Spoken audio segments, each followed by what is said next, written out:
ఎప్పుడైతే మా నాన్నగారు కొంచెం హర్టీగా మళ్ళీ వెనక్కు రావద్దన్నా నేను ఎందుకు వచ్చావు అన్నారు, హర్ట్ అయ్యి బ్యాక్ టు చెన్నై. ఏం చేయాలి? వేషాలు లేవు, తిండి లేదు, సంపాదన లేదు, ఏమీ లేదు. ఏం చేయాలి? లెట్ అస్ డై ఉన్నాం అనుకుని. నెల రోజుల వరకు తినలేదంటే సార్? కాదు, నాకు అంతకుముందు ఒక చిన్న అలవాటు ఏంటంటే, చిల్లర ఉంటుంది కదా, అంటే కాయిన్స్ అంతా దాయటం అలవాటు. కాయిన్స్ జేబులో పెట్టుకుని తిరిగేవాడిని కాదు. సో ఈ మాత్రం కాయిన్స్ చిన్న మూట ఉంది.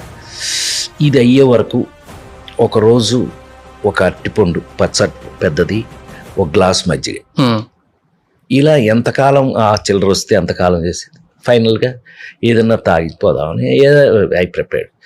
ఫైనల్గా నేను ఆ చిల్లర అయిపోయింది. ఆ రోజు వచ్చేసింది, వెళ్ళిపోయే రోజు వచ్చేసింది. ఆ డబ్బా కూడా కొనేసి పెట్టి ఒక్కసారి నన్ను తన సొంత మనుషుల్లాగా భోజనం పెట్టి మరీ నన్ను పెంచిన మద్రాసులో అందరికీ ఒక్కసారి కనిపించి రావాలని ఎక్కడో కోరిక పుట్టింది.